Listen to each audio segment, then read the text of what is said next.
পিএলআইডির পেশেন্টদের ক্ষেত্রে একটা কমন কথা শোনা যায় যেটা হচ্ছে সায়াটিকার পেন। এখন এই সায়াটিকার পেন মানে যে পিএলআইডি শুধু এরকম না। সায়াটিকার পেনটা আসলে কি, যেমন সায়াটিক নার্ভ আমাদের দেহের কিন্তু সবথেকে বড় নার্ভ এবং মোটা নার্ভ কিন্তু সায়াটিক নার্ভ, যেমন মোটামুটি এই আঙ্গুলের মতো কিন্তু মোটা। এটা কিন্তু যে পথ দিয়ে যায় সেই জায়গাতে ঝিমঝিম করা, শিনশিন করা, বা অনেক সময় বলে যে একটু বোধ কম কম কম লাগে বা ঝিমঝিম করে, এই রুট দিয়ে যদি কারো এরকম সমস্যা হয় মানে এই গতিপথ দিয়ে, তখনই এটা আমরা বলি এই পেনটা হচ্ছে সায়াটিকার পেন।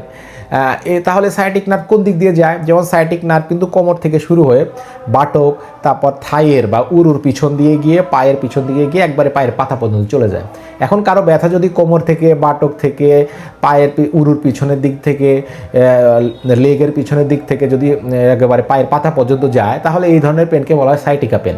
তাহলে সায়াটিকার পেনের এক নাম্বার কারণ কি? সব থেকে বেশি হতে কিন্তু পিএলআইডি।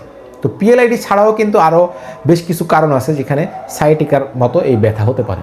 সেক্ষেত্রে আমরা বলবো প্রথম কারণ হচ্ছে স্পন্ডাইলোলিস্থেসিস, মানে একটা ডিস্ক, যেমন এই ডিস্কটা, একটা ডিস্ক যখন আরেকটা ডিস্কের উপরে কোনো কারণে উপরে ছড়ে যায়, সেক্ষেত্রেও কিন্তু সায়াটিকার পেন হতে পারে। এরপরে আরেকটা কারণ আছে, একটা ভাইরাস, যেমন হারপিস সিমপ্লেক্স ভাইরাসের ইনফেকশন। যদি ওই নার্ভ রুটটাতে যেখান থেকে সায়াটিক নার্ভগুলো তৈরি হয়, ওখানে যদি হারপিস সিমপ্লেক্স ভাইরাস এফেক্ট করে, সেক্ষেত্রেও কিন্তু ব্যথাটা সায়াটিকার ব্যথার মতো যায়।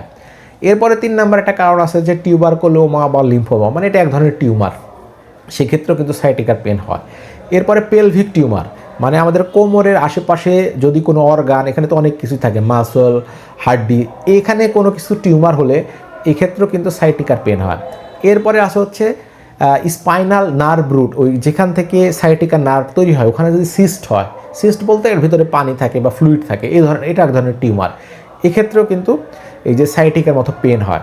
আবার সব থেকে আমাদের এখন বর্তমানে যে বেশি দেখা যায়, পিএলআইডির কোনো সমস্যা নাই, আমরা এক্সরে এমআরআই করে দেখলাম তার কোনো ডিস্কের প্রলাপস নাই, তারপরে তার পেনটা সায়াটিকার পেন।